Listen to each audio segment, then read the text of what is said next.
I call the October 17th, 2019 meeting of the Grafton Disability Commission to order.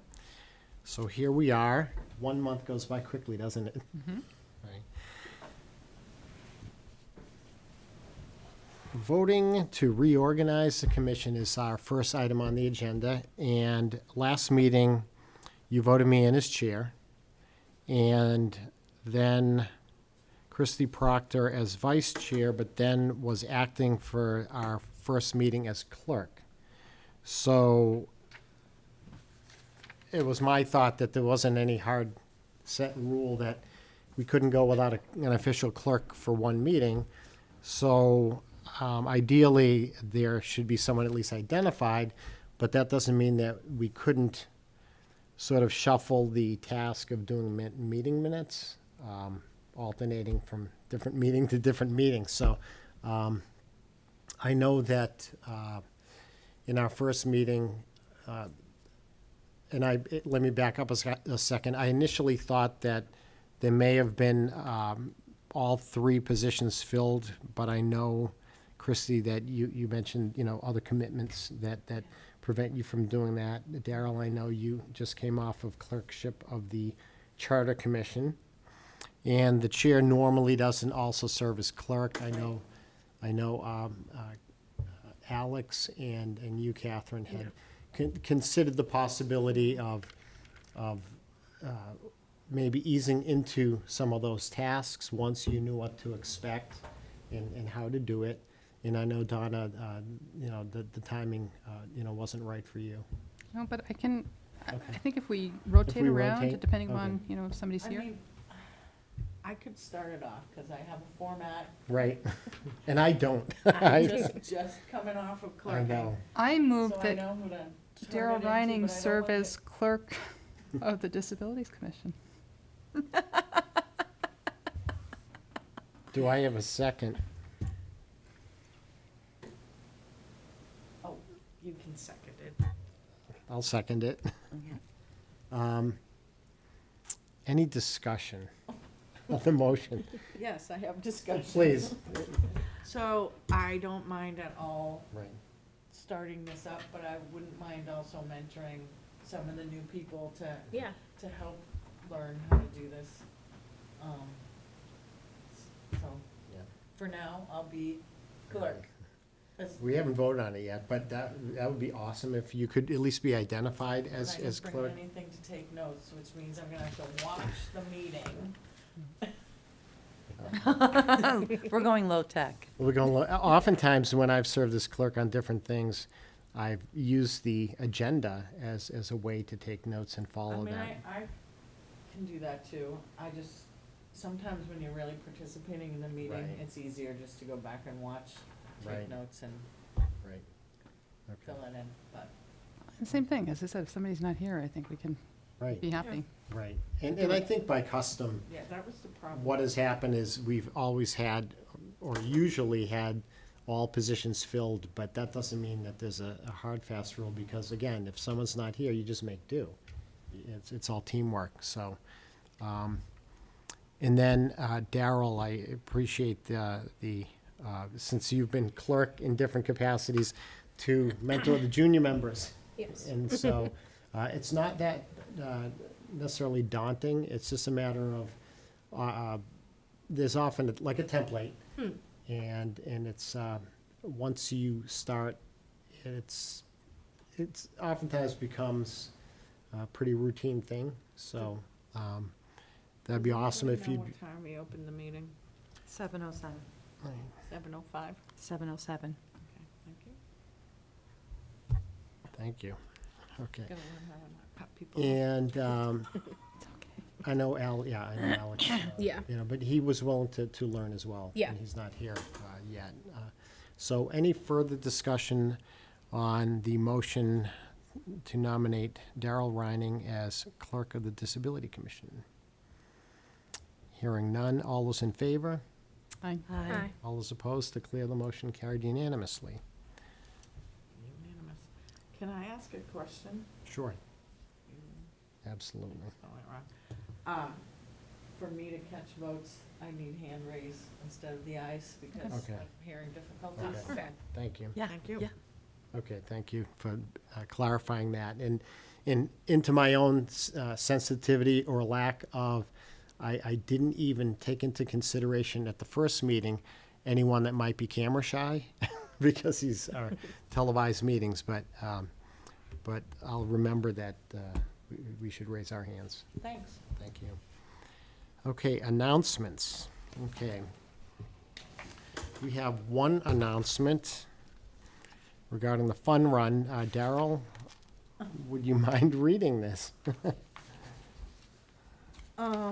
This email was received on October 10th, 2019 from Elizabeth Spinney, the Fun Run Chair and PTG Co-President. On October 2nd, students in grades pre-K through 6 at North Grafton Elementary School and North Street School participated in a fun run to raise money for the PTG, which is the parent-teacher group. Students ran approximately 35 laps around an outdoor track after getting sponsors to pledge funds in support of their run. Pledge. The PTG was able to raise over $55,000 in this event. The funds that the PTG raises throughout the year are used to support enrichment programs, tools, and supplies the teachers need for each of their classrooms, school technology, and other needs, including $3,600 for special needs classrooms and additional funds for intensive special needs field trips. Thank you to all who supported this event. All right, thank you. Great job. Yeah, what a great effort, and thanks, Liz, for your role in raising all this money, including for special needs folks. Okay, item 3, personal tax exemptions, and I put in parentheses the Board of Assessors phone number on that. And what I ended up doing is I put this on as a placeholder just to start the discussion of personal tax exemptions for disabled veterans and those who are legally blind. And there are actually different classes of tax exemptions for those homeowners, including senior surviving spouse, surviving minor, senior citizen, senior work-off, and deployed National Guard and reservists. So today I spoke with Board of Assessors member Dr. Ken Grew. It was a really good, productive conversation. And we discussed those different areas of tax relief. And he also directed me to our principal assessor, Mary Oliver. And I had a really good discussion with her regarding these exemptions and specifically related to our commission, those exemptions for disabled veteran and those who are legally blind. Yes.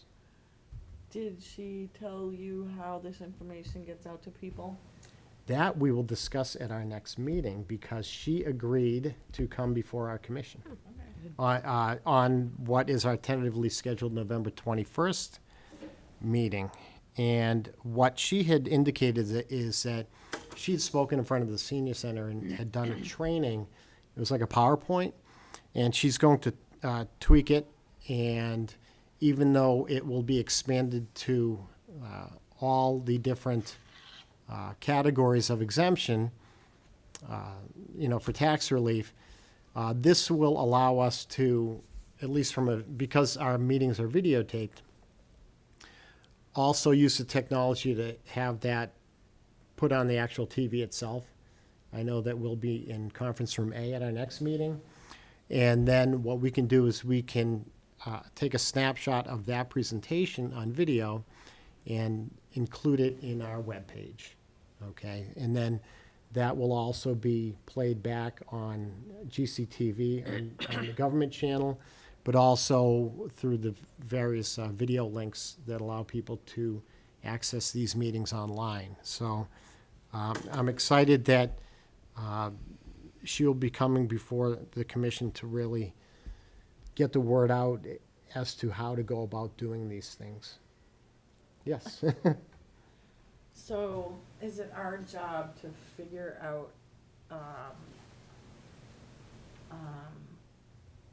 other ways for people to access if they can't, you know, like if you're blind, or if you're hard of hearing, or if you can't read, or if you don't speak English, or if you know, just all the different ways. Like just, I think, I think it's our role to educate the public on how to access services. but not to advise on how to make it disability friendly. I think we advise boards and commission, other committees in town, and employees. I think it's our charge from our last meeting that we discussed is pretty broad, and it's about 1 page in length. And among other things, advise and assist municipal officials and employees with state and federal laws and regulations that affect people with disabilities. I know Accessibility is part of that, accessibility, pardon?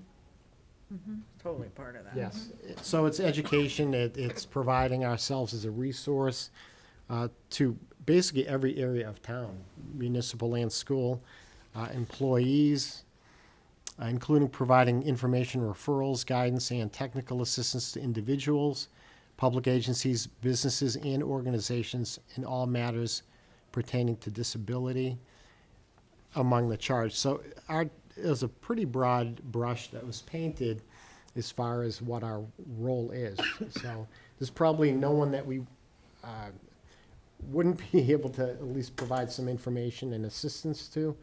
And it's really not very limited in scope. So whatever we can do to help folks out and point them in the right direction and help educate them is sort of one of the many hats we wear. Okay.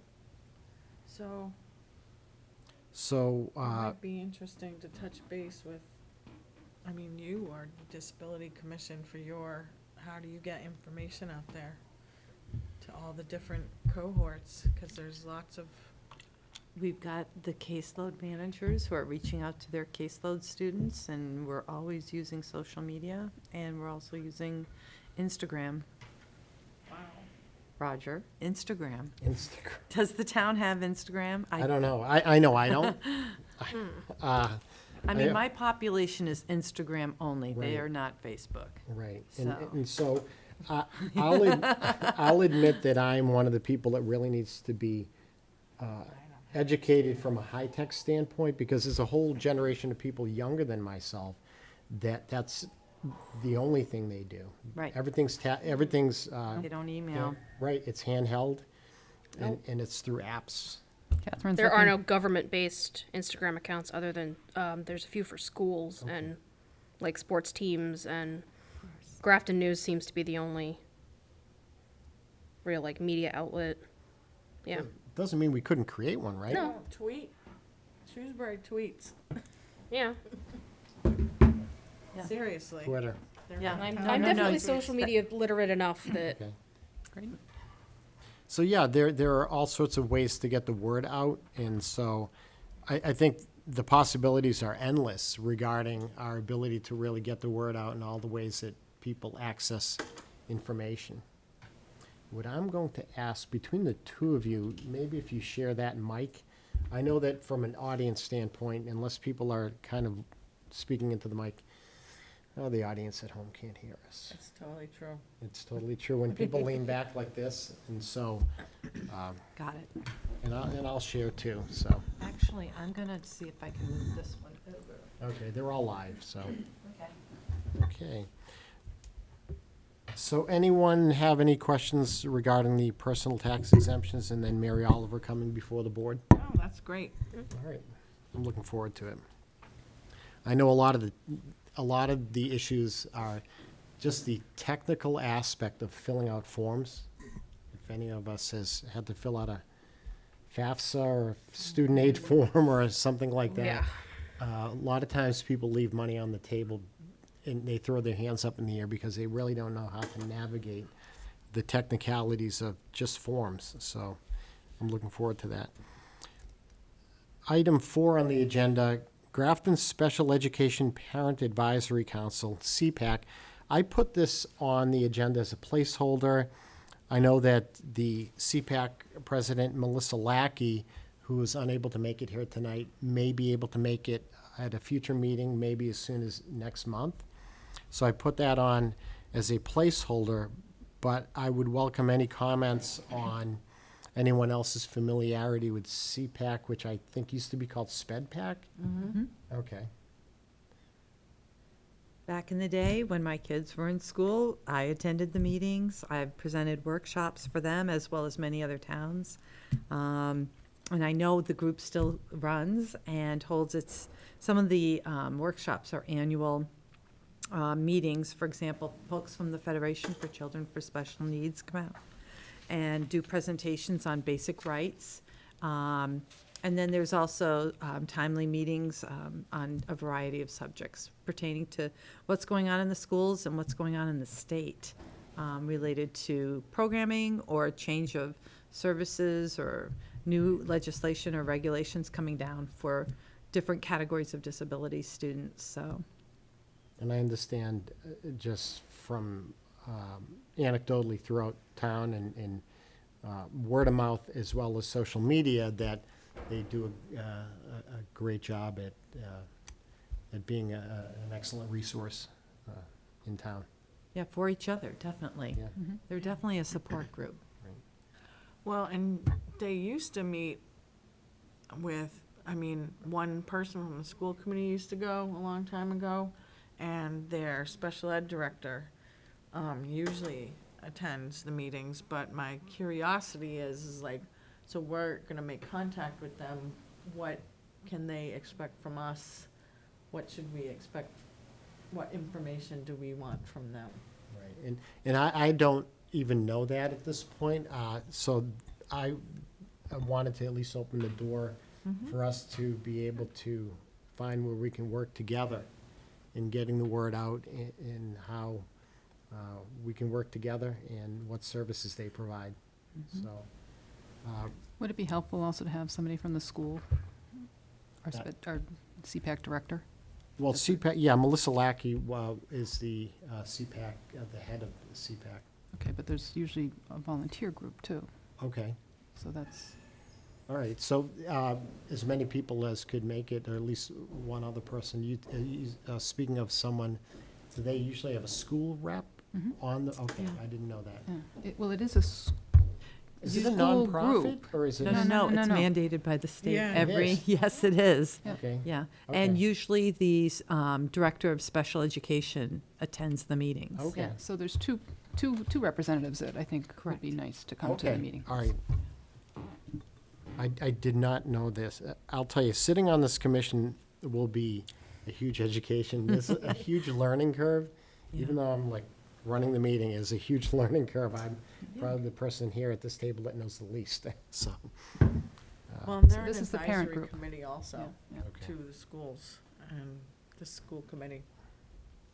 All right. I did not know that either. And they're also strong advocates, so that if they see something or someone experiences something, they can bring it forward to the attention of whomever it goes to.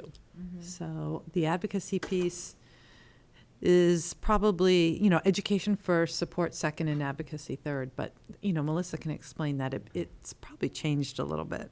Okay. Okay, I'll touch base with her and see about getting a school rep here as well, and maybe as soon as our meeting in November. That would be great. Any other comments or input on Grafton CPAC? No. Okay. Moving on to agenda item 5, the minutes of our meeting, our initial meeting of September 19th, 2019. Thank you, Christie, for your due diligence. You're welcome. I move that we approve the minutes from September 19th, 2019, ably prepared by Christy Proctor. Do I have a second? I second. Motion made and seconded to accept our meeting minutes of September 19th, 2019 as drafted. Any discussion on the motion? Hearing none. All those in favor? All those opposed? Declare the motion carried. No, all those abstaining. Oh, abstaining. Yeah, Oh, okay. because I wasn't here, so I That's have to okay. abstain. All right. Good for All you, right, Daryl. You stay on, Roger. Four in favor and one abstention. None opposed. Okay. Okay. All right. Old So, business. Hold on, Okay. if you have those minutes on Yes, I have them. line, I have them in a Word document because I superimpose the word draft on them, yep, so I can email them to you yep, as a Word document. Then you can sign off and then get I'm- those to the I'm- town clerk. right, Awesome. yep. Thank you so much. Yep. All right, as far as old business, I know that old business and new business oftentimes they're not itemized, but I'm a list person, so I itemize these items here, memorialize them on paper. Conflict of interest training has, I know I could have easily gotten this from the town clerk herself, but anyone hasn't done it yet? The conflict of interest training? I have done it for my district, so I gotta Okay. pull it. Okay. I just have not done it. I'm done. All right, okay, awesome, awesome. So so that counts, right? I would think, yeah, I can't imagine they would make you go through it a second time. Oh, I have had to before in the Oh. past, but I can, as long as I can pull it, what I proved it to with my district, and Okay, I can bring it here and it counts. Good. all right. And as far as the municipal ADA improvement grant program, our Assistant Town Administrator, Becca Meekins, spoke in front of our commission at the last meeting on September 19th, and I confirmed with Becca having submitted that application online the following day, September 20th, 2019. We should hear something, I think, in a decision in December. So I'm crossing my fingers that we get that grant for the ramp. It was a compelling application. I was pretty Photos impressed. included, yeah. Yeah, it was pretty impressive, and I think it was good timing too. And so that grant really doesn't move forward without an active commission on disability or disability commission, however named. So I'm crossing my fingers and cautiously optimistic that that will be awarded. So we should hear sometime in December about that. Okay. All right, accessible are our so-called handicap parking fines account. I understand that that's still in process, and we can probably tackle that between now and our next meeting. So who Yes. hands out these fines, and how often do they do it? The police, and once every year, we had this discussion at our last meeting where Sure there you had did. only been 6 tickets handed out in like 5 the- years or something? or 9 years. Yeah. And the town bylaw calls for a $100 fine for an accessible space violation. And the account, I think it was back in '09, that the select board voted to accept a provision of the Mass General laws that any accessible violation fine would come into an account that was set up by the treasurer collector and specifically earmarked to this commission for the benefit of those with disabilities. And then we could recommend an item to the select board, and they would then vote on whether to appropriate that money accordingly. So as of last month, there was only $600 in that account, which means that since 2009, there'd been 6 fines collected in 8 years, or 2009, that's 10 years. Or they went somewhere else. Well, they went somewhere Yeah. else, yeah. And so we don't know whether they may have been inadvertently misdirected And we also spoke at our last meeting how there's a mandate that is an internal protocol and a protocol to the state that the treasurer collector has to put forth some type of annual report to document that. So that's something we'll look into to see whether that's been done each year, but also acknowledging that when a violation is given out, that it's kind of a known fact that a lot of these are, even though the person driving didn't have a placard, they were driving someone who was, had a bona fide disability and parked in a spot, or maybe they just didn't get caught, okay? So the ones who were ticketed, many of those were simply wiped clean. So, and I mentioned at the last meeting that I don't think an accessible violation, because it's not a moving violation, we wouldn't necessarily expect that to occur in conjunction with other violations, because my understanding is that if you have multiple violations, it goes to like a third-party clearinghouse and then comes back as like one amount. And so that was one of my thoughts, that it could have accidentally gotten eaten up if there were other violations that went along with that parking violation, but I'm thinking that would probably be less likely because it wasn't a moving violation. You just lost your name. Yep. All right. You can just put that down. Put it back up, I don't know. Let's see, will it stay up? All right. So I think you had mentioned, Christie, that the law also called for the monies to be put in the account to accrue interest. So it didn't seem logical that it was exactly Exactly $600. yeah. Yeah. That But it wasn't, it didn't make sense. Nope. So, No.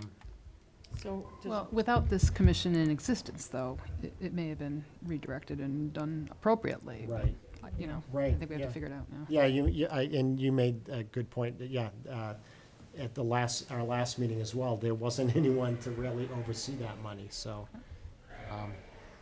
I know that Milford, I think, is, the last time I checked, their last documentation was from April, and they had 12 grand in that account. Now, I think it's possible they may have, I think there's these sort of deputized individuals that can serve in the capacity of writing tickets. Right now, it exists as far as, dangerous. I know, people walking around town or driving around town handing out these tickets. But right now, it's my understanding it's only the police officers that hand out those tickets. So Millbury or Milford? Milford was 12 grand, yeah. They probably have their downtown parking Yes. area that they do have someone there just to do parking tickets. Right. Yeah. And it feels like in town, it wouldn't even be like accounted for, and the police probably wouldn't even show up unless someone told them that it was happening. So, In the Stop and Shop parking lot. That's That's what I was number one, that's the, thinking. how many years have we been hearing about that? About what? The Stop and Shop parking lot. If anything happens in town, it happens in the Stop and Shop parking lot. Yeah, Including Anyways. all the violations. yeah. So, Roger, who is the liaison to the police department do we need one of us to? I'm looking into it, Daryl. Yeah, Donna. What? Oh, you are? Yeah, Donna's agreed to look into that. All right. Yeah, thank you for doing that. So, we can see where we will go with that as far as what the process has been and what has been documented. I don't know if the town reports over the years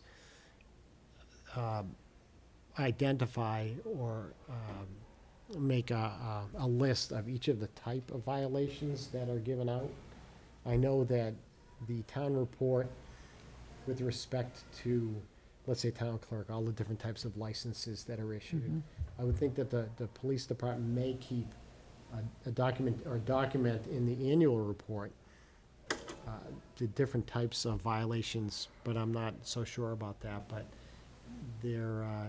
it's just something to look into, so thanks for taking that on, Donna. Right, ADA self-evaluation and transition plan. Has anyone dug into it further?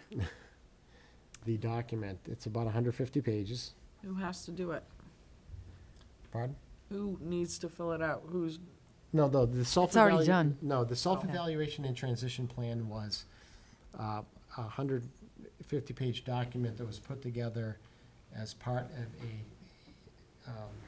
a grant, a state grant, and it was done by the Center for Living and Working. So if you go onto our web page for Disability Commission, there is a link to this document which identified all the areas in town, excluding the schools, that were compliant or deficient, and identified or listed a priority for each thing, as well as an estimated cost. And there were different timeframes that I think ended with as far out as like 7 years down the road as to the least priority among the list. And I know that Becca had mentioned the so-called low-hanging fruit, that there are some small items like doorknobs or things like that can be handled internally within budget by like maintenance staff, something like that. But other items such as the ramp, you know, you may need engineering and design and that are more costly that may fall under the capital budget. So one of the things that we need to do is really chip away at these items and then work within the confines of the capital budget and the capital improvement program. I know that there's something in front of town meeting on Monday to develop a capital improvement planning committee bylaw that more strictly defines the process by which capital items are identified and vetted out. So we report to the select board, but through the town administrator. So by keeping ongoing lines of communication open with the TAs and assistant TA, that we can probably identify where we are at as far as being able to afford these things, but also maybe tackling them by priority as well. And I don't know whether there may not be some priority items that are quite affordable. I had asked for an Excel sheet that doesn't exist, but maybe together we could kind of create one to sort of categorize these items and keep a rolling list to follow up and see which items have been tackled, which remain to be done, just so we don't lose sight of it. There were literally hundreds of items that were contained in that report, so I wouldn't want to lose sight of any as they get tackled. Well, do we want to look at the transition plan in specifics and just divide it up so that each meeting we look at one inaccessible? Well, they're all inaccessible. So let's pick one category and go through it so that we can really understand which ones were noted as priority, which ones were noted as low-hanging fruit. And I just have to say, I'm really curious as to why the police station was signed off by our building inspector when parts of it were not compliant with the ADAG standards or UFAS standards, and that was built within the last 10 years. Right. I mean, to me, I'm just really upset with that. I don't even want to go there at the moment. Okay. But I just want to tell you that when I look at the historical building, the Historical Commission building down in South Grafton, I expect there to be a ton of issues. That building's from 1935. But to have something built so recently and come up, with all these red flags, it's like, what did we spend our money on? Everything should have been done to code. So that's disappointing to find we have to spend money so quickly again to make it up to code. And I recall that there were one or two items that also surprised me, that such a new building Yeah. was deficient in a couple of areas. And right before this meeting, I ran into Mr. Berger in the hall, and he was willing to, I had asked, and he was more than willing to come before us to really discuss all these items in the Architectural Access Board and how things work. So, Right. Roger? I think that can be done sooner rather than later. Because this committee's been defunct for so many years, Mhm. I wonder whether or not we should also look to see where else we may need to be liaison with other committees, Right. you know, in town. You know, should we be before the Finance Committee when we're talking about these, Capital Improvement Committee, Right. whatever it may be? Or Yeah. does somebody, you know, do we just report back to the town administrator or the Board of Selectmen and have them insert our priorities or whatever it is we are, you know, focusing on immediately? But if there's a way that we should be interacting that may have happened in the past, you know, perhaps we want to make certain that we're, you know, maybe it's going to a school committee member, a meeting. That's a really good idea, because I certainly don't want to be reinventing the wheel. No. I don't want to be kind of at the last stage of something that may be going on, sort of jumping in as a disability commission, trying to reinvent the wheel with some initiatives in town. But it certainly is an excellent idea to really identify those areas areas in town, boards and commissions that we could really work with and identify the point people. And so my understanding is that we report to the select board through the town administrator. And I'm wondering, pardon? And what does that mean? We can't talk to the Board of Select I know, Board? I think they, I looked at the charge, and I had written 3 letters following our last meeting, just documenting the things that you had authorized me to do as far as the votes. And I think that maybe it's just sort of to streamline the process so that they're not being inundated with things directly from boards and commissions, that on one hand, they appoint us, but on the other hand, they're tasking the town administrator with being the go-between. So, So just for Daryl, for your information, the vendor that came in and did the study, there wasn't enough funds to do the school. And so same thing, we questioned what was on their list of things that needed to be done. So maybe it's too also finding out from a representative from either the school committee or the superintendent to come and say, okay, here's our priorities, and these are the things that we're hoping to address, or, And Donna, you were on the school committee building for the original Grafton Elementary School? not on that one, no, I was on the high school. High school, okay. So for that capital project to go forward, didn't we have to do an ADA study for the schools? Mhm.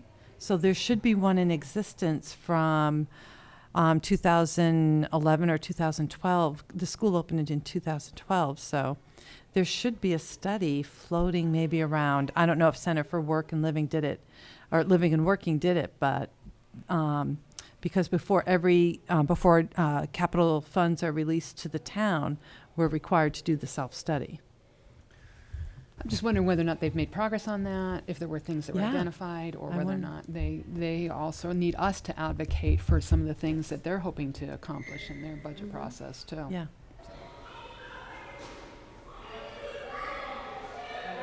Playgrounds are a big issue. Yes, they are. Yeah. I brought, Lori and I brought Blake and his friends up to North Street in the parking lot to ride their bikes. This is a couple of weeks back, and just that playground itself, they have some things just rigged up that kind of take someone from the parking lot to the playground, but it's all mulch, and it's really not, and it's not an appropriate surface, just that surface, even though you can get to it. And so, but the rest of the playground is literally down this big steep embankment. Yeah. And so, I kind of looked around, and just that one space looked to be very deficient. So I think the self-evaluation, there could be an equally detailed self-eval just on the schools, as much as we saw with the municipal end. And Yeah. so, I don't know how we tackle that. I think we need to find out. Maybe Okay. Sped Pack is advocating for some of these things. Maybe this is some things that the superintendent says, yes, we know we need to provide, you know, or sometimes it's the PTGs are providing some equipment for the playgrounds, like adaptive swings and things like that. So Right. I think it would be helpful to know what they've done or what's on their plans, or if they have none, I mean, just what status they're in. Right. And then whether or not we can use this as part of our evaluation, as Christie said, you know, let's just kind of just Right on. prioritize. One of us could reach out, or you could reach out, you know, to Jay. Okay. And All right. do we have to tell Tim, or is that like at the end of it? I would, we see Tim I all the don't know. time now. You know, Okay. We'll become his friend. No, you know, I can't speak for Tim, but I'm sure that he's not, to the extent that we would volunteer to go directly to the superintendent, I'm sure he wouldn't stifle that effort and say, no, I want to do it. You know, if there's something that could be taken off his plate, that one of us could do as far as communicating with the superintendent or. Well, just or- to find out if it exists, is it online, where is it? I mean, it should be online. It should be on record someplace. It should be on Right. record, absolutely, someplace. Now, what document are you referring to then? Well, a self-eval and. Okay. Yeah, there's because- supposed to be another self-study before you do any capital gains, not capital gains, state, before state funds are released for construction. Okay. Is Laura, who's the chair of the school committee right now? Laura? Laura Often, okay. Either I could do it, or if someone wants to volunteer to maybe speak with Laura, or would it be, I can call Laura. could you I mean, call? yeah. I Okay. would hit them both at the same time, Okay. because she might not even know. I Okay. mean, we, Donna, were on the school committee when that all happened, we don't know, so. Yeah. Okay. So you'll, Donnie, you'll reach out to Laura on that, okay. So if there wasn't one done before the high school, there should have been one done before the Millbury. Millbury Street School was Mhm. constructed. So that self-study from Millbury Street would have covered, in terms of time, would have covered a high school self-study if you were doing one district-wide. So maybe that's why we're not aware of one being done, you know, we'll find out. But it's definitely something to investigate.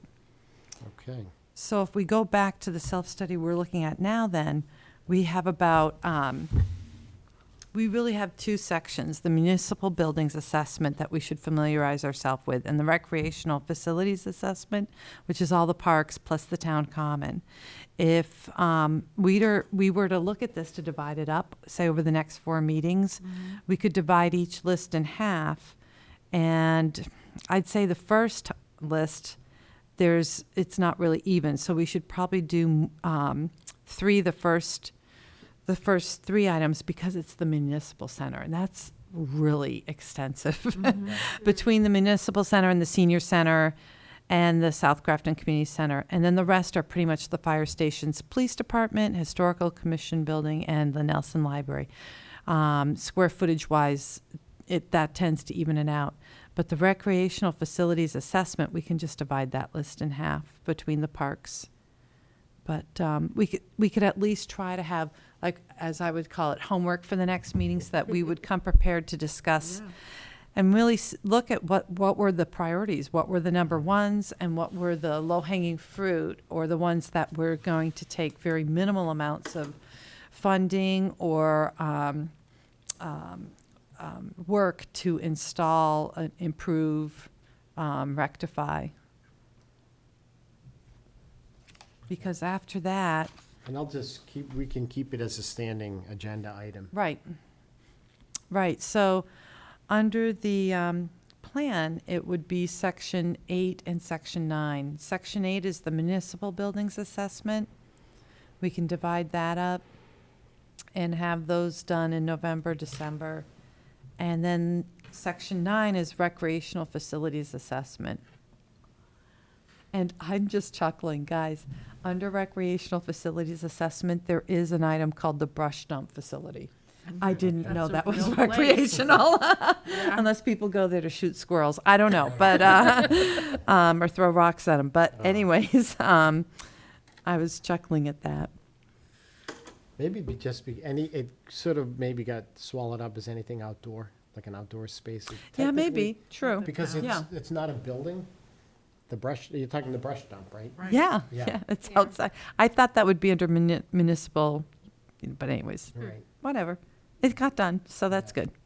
Yeah, I guess there is no structure up there. It's just it's open Yeah. space, and you just pull up and dump your leaves and grass and stuff. Anyways, All right, so maybe tackle municipal, the Section 8 November, December, and then, But what do you mean? So are we gonna split up each one of these because, and have one person break it down? no, I think if we just all read it and come back together to discuss the ones and the, like, if we just kind of really, I hate to say cherry pick, but really look at the high priorities and low hanging fruits, like between those two, so we can really understand what we can do or move on now and what needs to be given attention to. And sometimes the number ones are low hanging fruit, which is great. Other times they're the budget items that take more effort to move the needle on. okay, that sounds like a good idea. I don't know do you think it's realistic that we could tackle that in 4 meetings? I guess we'll have to. Well, we can start. We'll- We can start. I think it's See where we important. go. I think it's important that, although we all have a commitment to be here, that the meetings aren't excessively long. I think as meetings go on, we don't want to be here for 3 hours, really trying to tackle these things. So I guess we could all agree to try to speak to these items at the highest level possible, while still having a meaningful discussion on them, because it's a 150-page document. I bet you could spend a whole meeting just on one item, so.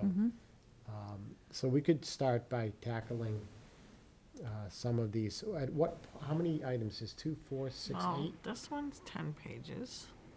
Just the municipal center and the senior centers are almost 20 pages, Yeah. just those two together. And remember, they are grid and they are pictures. Right. That was a good thing, is that it wasn't 150 pages of text. Yeah. It was exhibits, it was drawings and such. Right. So at least it's not real dry reading, and everything is coded. So if you look at parking at the municipal center, it looks like the priority is a 1, because none of the spaces are designated as van accessible. Signage is 4 inches too low. The accessible parking is in the back, not in the front. Just lots of things. So easy, but But is the and the ba- is cost estimate is $50, which is Right. great. Right. But then we get into the larger items, 10,000 plus for entryway doors closest to the elevator to have the automatic door opening installed. So, And I know that, and it's really beyond the scope of this discussion to really get into all the details, but because of that. yeah, those are a big deal. These doors are so old and heavy. They definitely Just exceed the getting 40-pound All limit. the way down. Yeah, And if you know, you can get it easily closer. right. and some of them close too quickly and such. Now, so we'll see the outcome, though, of Monday night's town meeting regarding the parameters of the capital improvement planning committee bylaw regarding the deadlines set, and I think they are September 1 of each year for the following fiscal year to really submit requests for capital improvements. So that the capital improvement committee, working along with the town administrator, there's a back and forth that goes on, that it has a strict time frame to it for the capital improvement planning committee to address and prioritize as well. And so, I don't know how they would independently try to reprioritize that which is already identified by priority within that document, but the proposed bylaw change does speak to that time frame. So, Well, and planning for Yeah. this year's budget is starting right, right now. Right. right. And so, under the new bylaw, all those submissions, as far as I understand, would be in by September 1 to start being reviewed by the. This year.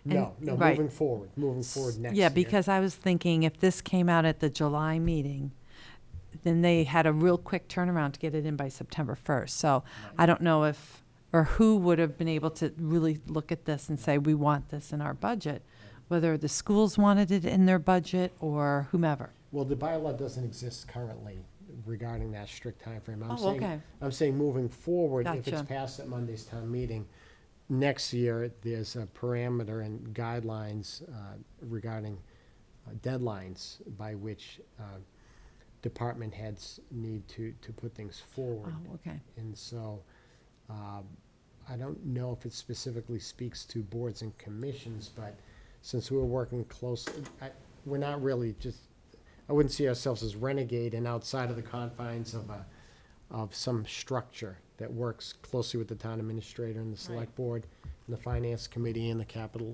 improvement and planning committee. So there's a few moving parts here, and we would need to, get on this as that time approaches, starting next month and moving each meeting, again, tackling various items. So do you think it's reasonable that we can tackle at the next meeting the municipal center and the Senior senior center? center? Do you want to limit it to that for now? Yeah. Okay. Picture's worth 1,000 words. Okay. I need to print this. Did you print it? Is that the full thing? Yeah.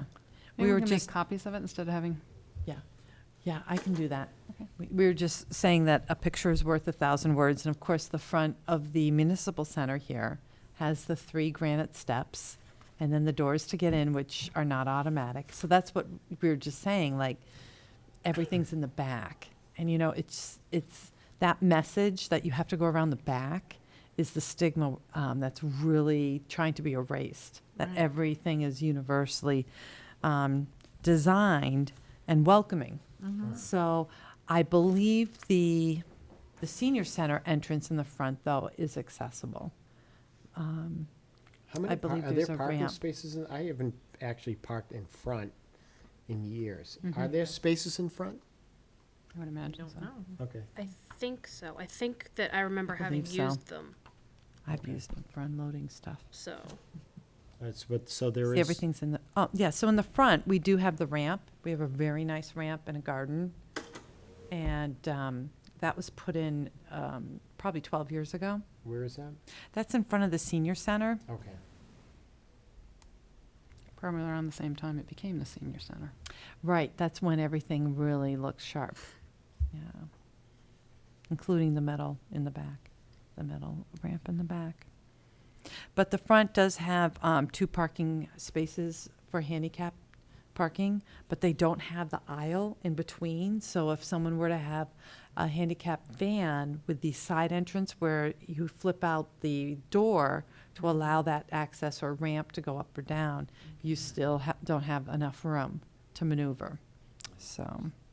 All right, so we'll tackle, I'll put that on the agenda that will, and we just agree by consensus that we'll tackle the municipal center and senior center. What page does that go to?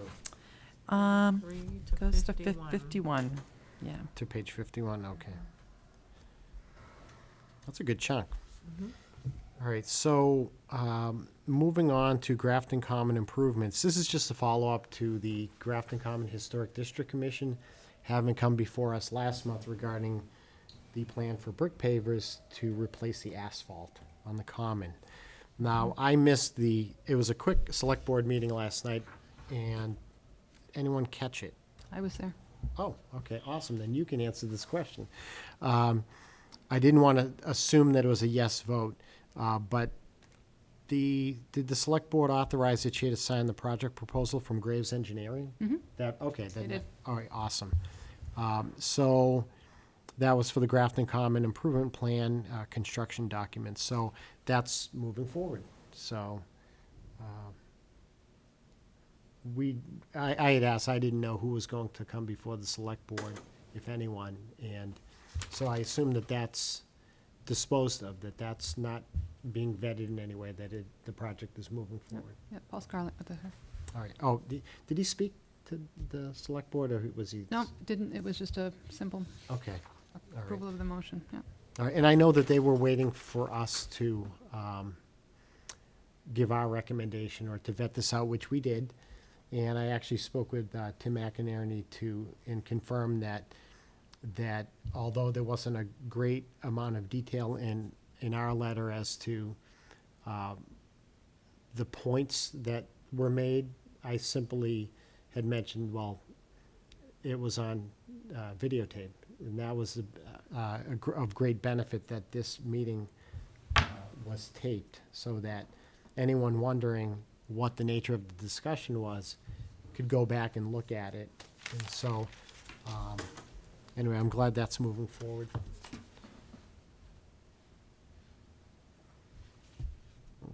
Okay.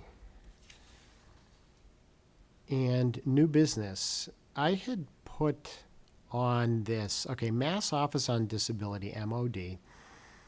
There are two items on their homepage where an individual can simply type their name and email address and other identifying information of maybe where they work, signing up for MOD email alerts, and then another one is subscribing to MOD blogs.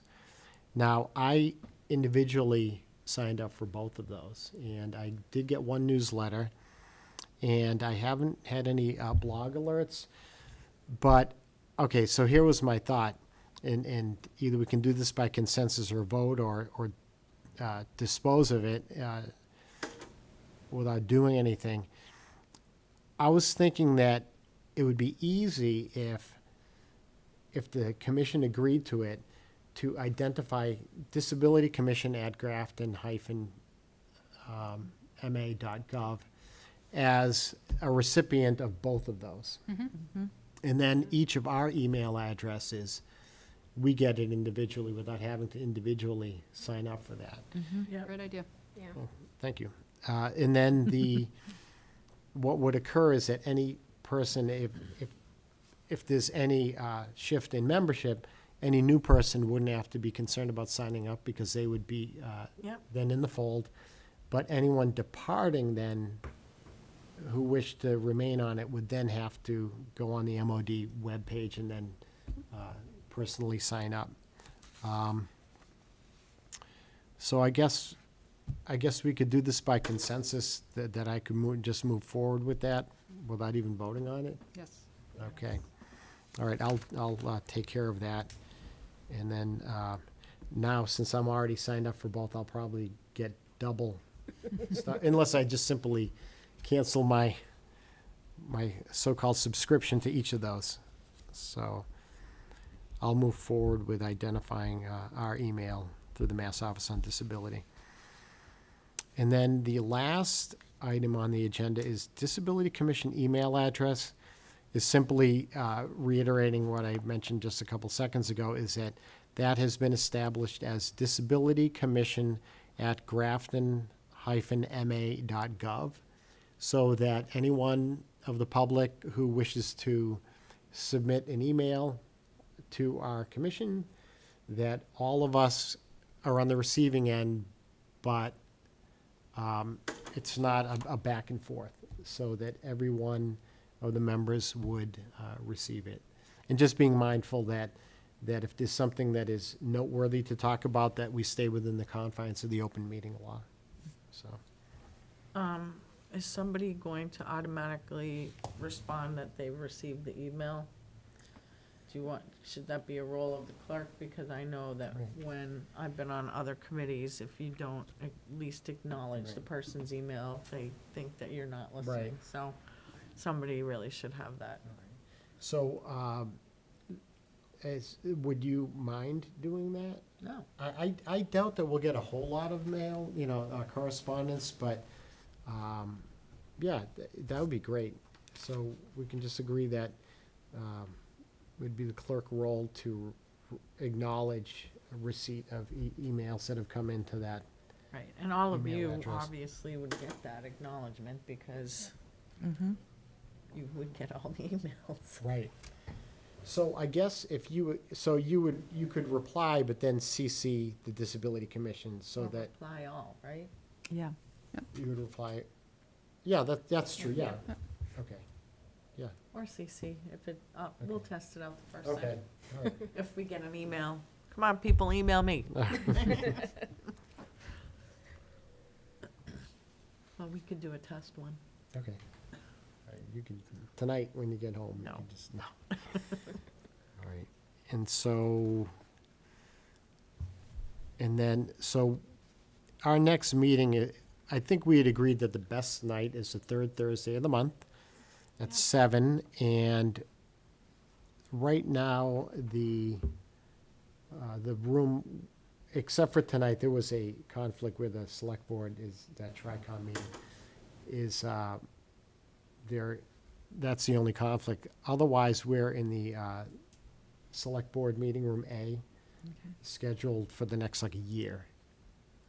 Every third Thursday at 7, so, November 21st at 7 would be our next meeting. And backing up a bit, any other new business items that anyone wish to just air out for maybe future discussion or anything? Not that we don't have enough on our plate, right? Did we see that Nikki's Law is closer to passing? Does everybody know what Nikki's Law is? No, I don't. Just, It's, pertains directly to disabled people. It's a registry, proposes to keep a registry of, people who have been, convicted of abusing, disabled people. So that when you go to hire, like for your elderly parents or adult children or, I don't know if it pertains to the schools, I'll have to look into that, but anyway, it's proposing to set up a registry for, people who have been convicted of abusing Hmm. disabled people. And Mike Moore is one of the co-sponsors of that bill, so he's been plugging it out there, that's awesome, to Yeah. keep people safe. to keep Yeah. people No. safe. It sounds like there was a loophole, Yeah.